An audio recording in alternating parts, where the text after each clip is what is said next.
नमस्कार, मी सुवर्णा धानोरकर। माझ्या हातात तुम्ही एक पुस्तक बघताय। पुस्तकाचं नाव आहे टेम्पल मॅनेजमेंट। अत्यंत वेगळा विषय आणि याच विषयावर बोलण्यासाठी माझ्यासोबत जे व्यक्तिमत्व आहे त्यांच्याबद्दल बोलायचं तर बस नाम ही काफी। तरी सुद्धा मी सरांची थोडक्यात ओळख करून देणार आहे। आपल्यासोबत डॉक्टर सुरेश हावरे आहेत। सर नमस्कार तुमचं आणि खूप खूप स्वागत। धन्यवाद। सरांची थोडक्यात ओळख करून देते। सरांनी आजवर एक मोठं कार्य उभं केलेलं आहे आणि या सगळ्या कार्यातून आजवर त्यांना 100हून अधिक पुरस्कार सुद्धा मिळालेले आहेत। मग ते इमारत बांधकाम क्षेत्र असू देत, अणुशास्त्रज्ञ म्हणून सुद्धा आपल्याला त्यांची ओळख आहे, लेखक म्हणून सुद्धा ओळख आहे आणि गिर्यारोहक म्हणून सुद्धा आपण सरांना ओळखतो। अशा वेगवेगळ्या क्षेत्रांमध्ये सरांचं काम आपल्याला माहिती आहे, पण टेम्पल मॅनेजमेंट हा एक वेगळा विषय। आज या विषयावर आपण सरांसोबत बोलणार आहोत। सर फार वेळ न दवडता हे पुस्तक ज्यावेळेला हातात आलं त्यावेळेला या पुस्तकाचं वाक्य मी वाचलं, India has a rich and diverse culture, around 30 lakh temples across the country are a testimony to this diversity. 30 lakh मंदिरं भारतात आहेत। मग टेम्पल मॅनेजमेंट हा विषय त्यामुळे तुमच्या मनात आला, काय नेमकं त्यामागचं कारण? बघा, मला साईबाबांची सेवा करायची संधी मिळाली 4 वर्ष। मी ॲज ए चेअरमन साईबाबा संस्थान ट्रस्टचा होतो आणि तेव्हा खूप अनुभव मला आले। म्हणजे मी बेसिकली न्यूक्लिअर सायंटिस्ट आहे आणि माझा चमत्कारांवर वगैरे काही विश्वास नाही, पण साईबाबांच्या मंदिरामध्ये सेवा करायला मिळणे हाच एक चमत्कार मला वाटला। आणि तिथे गेल्यानंतर स्पिरिच्युअलिटीचे इतके अनुभव आलेत आणि मग माझ्या लक्षात असं आलं की भारतभर टेम्पल्स आहेत आणि मला तर असं वाटतं की टेम्पल्स हा भारताचा आत्मा आहे आणि त्याच्याकडे आपल्या सगळ्यांचं दुर्लक्ष आहे। म्हणजे असं म्हटलं जातं की कुछ बात है की हस्ती मिट्टी नहीं हमारी। मी जेव्हा या वाक्याचा विचार करतो तेव्हा माझं लक्ष टेम्पलवर जातं की जोपर्यंत टेम्पल्स आहेत ना तोपर्यंत आपल्याला कोणी मिटवू शकणार नाही। टेम्पल हा आपला आत्मा आहे आणि त्याच्याकडे आपलं दुर्लक्ष आहे। कुठेतरी काही दुर्घटना घडली की आपल्याला टेम्पल्सची आठवण येते, तोपर्यंत आपल्याला काही टेम्पल्सची आठवण येत नाही। मी जेव्हा सर्वे केला तर एकही पुस्तक टेम्पल मॅनेजमेंट या विषयावर नाही आहे। मग आपण मार्केटिंग मॅनेजमेंट शिकतो, finance management, HR management, hospital management सगळं शिकतो, कॅटरिंग मॅनेजमेंट शिकतो, मग टेम्पल मॅनेजमेंट का नाही आतापर्यंत आलं? तर म्हणून मग मलाच असं वाटलं की आपण इनिशिएटिव्ह घेतला पाहिजे आणि मी पहिलं पुस्तक टेम्पल मॅनेजमेंट या विषयावर तयार केलं। पहिलं पुस्तक आलं आणि आता कोर्सेस सुद्धा टेम्पल मॅनेजमेंटचे सुरू झालेले आहेत, त्या कोर्सेसबद्दल माहिती? त्याच्या आधी ना मी येईल की टेम्पल इकॉनॉमी आणि टेम्पल जॉब पोटेन्शियलवर। तर 30 लाख मंदिरं आपल्या देशामध्ये आहेत। ही मोठ्या साईजची मंदिरं, छोटी छोटी मंदिरं जर आपण मोजली तर करोडो आहेत प्रत्येक गावाच्या विषयी। हां, म्हणजे एक गाव असं नाही की जिथे मंदिर नाही आहे, मंदिराशिवाय गाव नाही आहे। आणि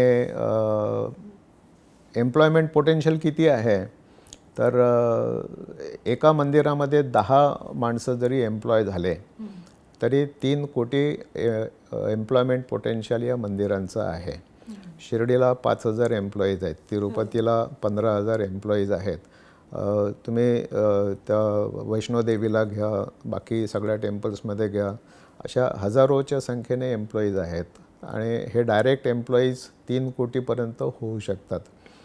इनडायरेक्ट एम्प्लॉयमेंट खूप आहे, म्हणजे फोटो लॉकेट छायाचित्रवाले आहेत, बाकी काही फुलहार तोरणवाले आहेत आणि असे मिठाईवाले आहेत, प्रसादवाले आहेत, असे कितीतरी मंदिराच्या आजूबाजूला व्यवसाय आहेत। म्हणजे इनडायरेक्ट एम्प्लॉयमेंट ही तेवढीच आहे, म्हणजे जवळपास 6 कोटी लोकांना रोजगार देणारं हे क्षेत्र आहे आणि याच्याकडे दुर्लक्ष आहे। मग याच टेम्पल मॅनेजमेंटच्या माध्यमातून सध्या जी आपली ओरड असते की बेरोजगार तरुण, त्या तरुणांना सगळ्यांना एक खूप मोठा रोजगार भारतभरात उपलब्ध होऊ शकतो। डेफिनेटली उपलब्ध होऊ शकतो। आजपर्यंत या टेम्पल जॉब पोटेन्शियलकडे दुर्लक्ष झालेलं आहे। त्याच्याकडे जर लक्ष दिलं आपण नीट आणि आवश्यकता आहेत. बारीक बारीक गोष्टींच्या टेम्पल्समध्ये आवश्यकता आहेत. तसा तिथे सर्व्हिसेससाठी मॅनपॉवर लागतो. तसंच आता मंदिरांमध्ये भजनं तयार करणे, आरत्या लिहिणे, मंदिरांच्या पोथ्या लिहिणे, मंदिरांचा इतिहास लिहिणे, तिथे त्याला संगीत देणे, चाली देणे, त्या वाद्य त्याच्यात वापरणे, मंदिरांचं आर्किटेक्चर, मंदिरांचा इतिहास, हिस्ट्री, त्याचं महात्म्य, स्पिरिच्युअलिटीवर कितीतरी गोष्टी करता येण्यासारख्या आहेत. असे खूप क्षेत्र त्याच्यात आहेत ज्याच्यामध्ये जॉब आहे, हिडन जॉब्स आहेत. तर हे जर आपण एनकॅश केले तर ह्यूज जॉब पोटेन्शियल निघू शकतं. म्हणजे थोडक्यात तुम्ही ही जी लिस्ट सांगताय ती ऐकताना मला असं वाटलं की ही एक वेगळी इंडस्ट्री आहे आणि याच्यातून एक भारताचा आर्थिक कणा सुद्धा मजबूत होऊ शकतो.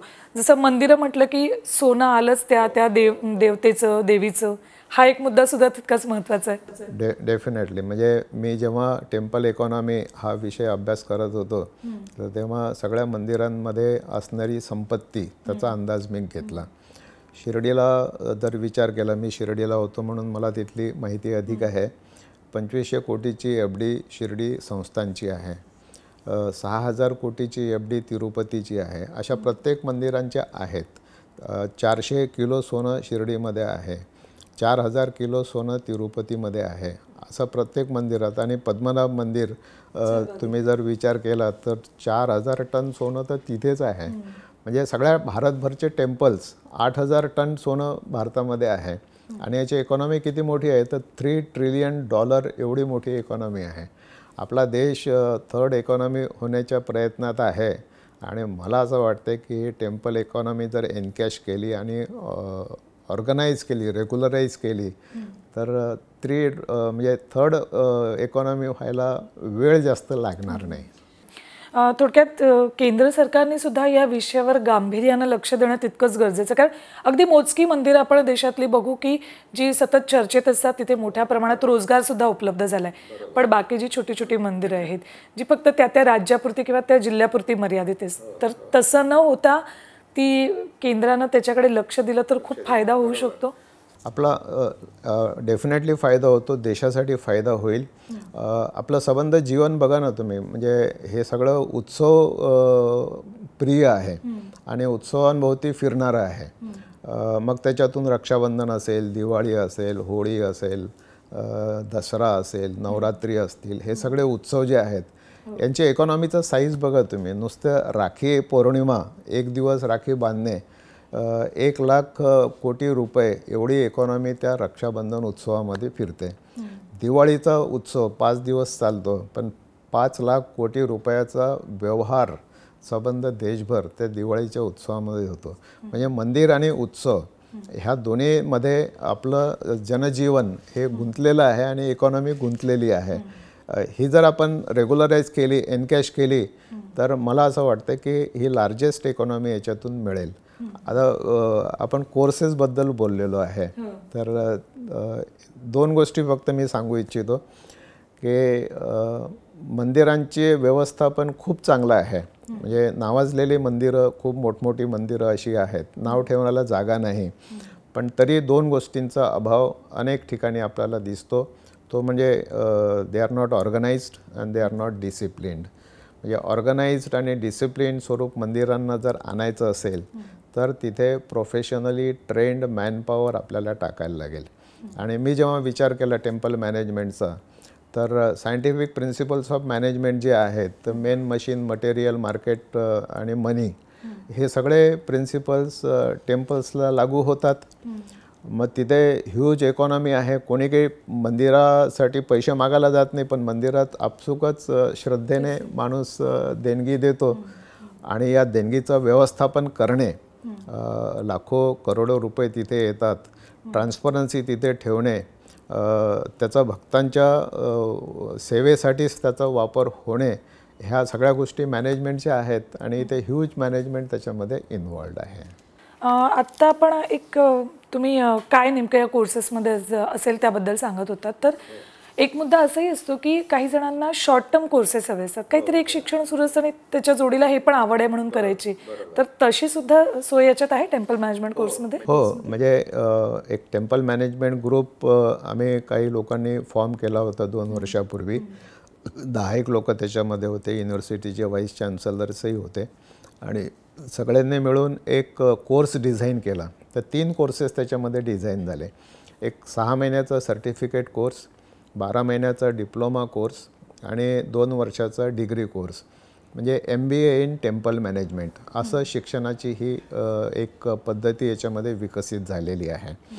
आणि याच्यामध्ये काय शिकवलं जाणार तर इकॉनॉमिक्स शिकवलं जाणार. मंदिरासाठी आवश्यकता आहे, तुम्हाला मंदिराचं आर्किटेक्चर शिकवलं जाणार, मंदिराची हिस्ट्री शिकवली जाणार, मंदिराचं लिटरेचर शिकवलं जाणार, त्याच्यासोबतच क्राऊड मॅनेजमेंट शिकवलं जाणार, सर्व्हिस मॅनेजमेंट शिकवलं जाणार, टेक्नॉलॉजी मॅनेजमेंट आता मंदिरांमध्ये आलेलं आहे, आर्टिफिशियल इंटेलिजन्सचा मंदिरामध्ये काय उपयोग ते शिकवलं जाणार. आणि याच्यासोबतच थेअरीसोबतच प्रॅक्टिकल पण असेल की त्यांना इंटर्नशिप असेल मंदिरांमध्ये थेट. म्हणजे टेम्पल कनेक्ट नावाची एक संस्था आहे ज्यांचं 10,000पेक्षा जास्ती टेम्पलशी कनेक्ट आहे. त्यांच्या माध्यमातून मग हे विद्यार्थी जसे थेअरी शिकतात क्लासरूममध्ये तसंच प्रॅक्टिकल शिकायला मंदिरांमध्ये पण जातात. आणि माझा विश्वास असा आहे की असे हे सायंटिफिकली आणि प्रोफेशनली ट्रेंड मॅनपॉवर युनिव्हर्सिटीजमधून निर्माण झाला आणि हे जर टेम्पल्समध्ये गेले तर temples will be organised and disciplined. आणि मला सांगताना आनंद होतो आहे की आता मुंबई युनिव्हर्सिटीमध्ये, पुणे युनिव्हर्सिटीमध्ये आणि वेलिंगकर युनिव्हर्सिटीमध्ये 3 ठिकाणी हे MBA in temple management diploma, degree, certificate असे कोर्सेस सुरू झालेले आहेत. पुढच्या काळामध्ये ते अनेक ठिकाणी सुरू होतील. हे पुस्तक चाळताना दिसते याच्यात marketing management, purchase management, contract, financial, water, waste, power management, इतक्या सगळ्या गोष्टी आहेत ज्या आजवर मंदिरात जन्मापासून माणूस जातच असतो, पण तरी या सगळ्या गोष्टी कधी लक्षात आल्या नव्हत्या की मंदिरामध्ये ह्या सगळ्या गोष्टी मॅनेज करायला लागतात. आणि ते सगळं या पुस्तकाच्या माध्यमातून लक्षात येते. एक निर्माल्य मॅनेजमेंट असं मी आपलं लक्ष वेधू इच्छितो की मी जेव्हा शिर्डीला होतो 3.5 टन फुलं बाबांच्या समाधीवर अर्पण केली जायची रोज. आणि मी विचारलं की याचं काय करतात, तर हे कचऱ्यात फेकून दिले जायचे. तर मी असा प्रयोग केला की त्याच्यातून अगरबत्ती निर्माण करता येईल का, आणि तो सक्सेसफुल झाला. या प्रयोगामध्ये 200 महिलांना रोजगार मिळाला, 5 कोटी रुपये वर्षाला टर्नओव्हर होईल असा उद्योग त्याच्यातून निर्माण झाला. आणि भक्तांसाठी या फुलांमधून निर्माण झालेली अगरबत्ती एक प्रसाद रूपाने त्यांना मिळाली. म्हणजे तो एक स्पिरिच्युअल एक्सपिरियन्स मंदिरातून घेऊन जातो आहे. लोक लाईन लावून अगरबत्ती घेतात आणि हातोहात त्या अगरबत्त्या सगळ्या संपलेल्या असतात. तर म्हणजे निर्माल्य मॅनेजमेंट हा सुद्धा एक विषय होतो. तर असे अनेक विषय त्या मॅनेजमेंटच्या याच्यात येतात. बरं, तुम्ही आता स्पिरिच्युअल म्हणालात, श्रद्धेचा जेव्हा विषय येतो त्यावेळेला टेम्पल मॅनेजमेंट म्हटलं की मग जी व्यक्ती तिथे शिकणार असेल ती फक्त नोकरी करायची आहे म्हणून त्या मंदिरांमध्ये जाईल, की मग श्रद्धेचा विषय सुद्धा त्याच्यासाठी शिकवला जाईल त्याला या कोर्सच्या माध्यमातून? डेफिनेटली श्रद्धा हा मंदिराचा बेसच आहे. आणि मला असं वाटतं माणसाचाही बेस हा श्रद्धाच आहे. श्रद्धेशिवाय माणूसही राहू शकत नाही. आणि श्रद्धा तुम्हाला मंदिराशिवाय दुसरीकडे कुठे मिळू शकत नाही. तुम्ही दुकानात गेले, मला श्रद्धा द्या 10 रुपयाची, असं होत नाही. It is not a tradeable commodity. ही श्रद्धा तुम्हाला मंदिरातून मिळते, मोठ्या प्रमाणात मिळते. मंदिराचं मॅनेजमेंट आणि इतर मॅनेजमेंट डिफरन्स काय आहे तर 3 गोष्टी मंदिरांमध्ये ॲडिशनल आहेत. दॅट इज डिव्होशन, स्पिरिच्युअलिटी आणि इमोशन. ह्या 3 गोष्टी बाकी ठिकाणी नाही आहेत. बाकी ठिकाणी धंदा आहे, पण या ठिकाणी ही धंदा नाही आहे, ही सेवा आहे. आणि म्हणून बऱ्याच ठिकाणी मॅनेजमेंट जे होतं ते वेगवेगळ्या ट्रेंड मॅनपॉवरमधून होतं, पण मंदिरासाठी वेगळं मॅनपॉवर ट्रेन करूनच तयार केलं पाहिजे असं माझं मत झालं. आणि म्हणून मग हा विषय मी हाताळला असा. बरं, यावरून मला आणखी एक विचारायचं होतं. जेन झी आणि त्यांच्या पुढचे जेन अल्फा, जर त्यांना टेम्पल मॅनेजमेंट हे पुस्तक वाचायचं असेल किंवा हे पुस्तक वाचून या क्षेत्रात यावंसं वाटत असेल तर त्यांना तुम्ही थोडक्यात काय सांगाल? हे पुस्तक ना ॲमेझॉनवर सगळीकडे उपलब्ध आहे आणि मी जेव्हा शिर्डीला होतो तेव्हा माझा अनुभव असा आहे की तरुणांची संख्या शिर्डीला मंदिरात येणाऱ्यांची अधिक आहे. मी अनेक मंदिरं फिरलो, अनेक ठिकाणी तरुणांची संख्या आहे. परीक्षा असली की जास्त वाढते हे खरं आहे. पण एक मला अनुभव असा आला की whether god is there or not can be a subject of debate, पण it is a need of the people that cannot be ignored. लोकांची ती गरज आहे. म्हणजे तो आहे का नाही हा विषय नाही आहे, ती माझी गरजच आहे, समाजाची गरजच आहे. आणि मी जसं सुरुवातीला म्हटलं की भारताचा आत्मा मंदिर आहे आणि तसंच माणसाचा आत्मा हा देवच आहे. आणि म्हणून देवाची आणि त्याच्या मंदिराची भारताला गरज आहे. जोपर्यंत मंदिरं आहेत ना तोपर्यंत कुछ बात आहे की हस्ती मिटती नाही हमारी, याचं उत्तर तुम्हाला तिथे मिळेल आणि हे कायम सुरू राहील. तुम्ही बघा भारतात म्हणजे जगातल्या सगळ्या आक्रांत्यांनी भारतावर आक्रमण केलं पण भारताला ते संपवू शकले नाही. अनेक संस्कृती संपल्या, बेबिलियन, ग्रीक, लॅटिन या सगळ्या पण भारतीय संस्कृती संपली नाही, कारण मंदिर आणि मंदिर हा त्याचा आत्मा आणि मंदिर आपल्या देशाचाही आत्मा.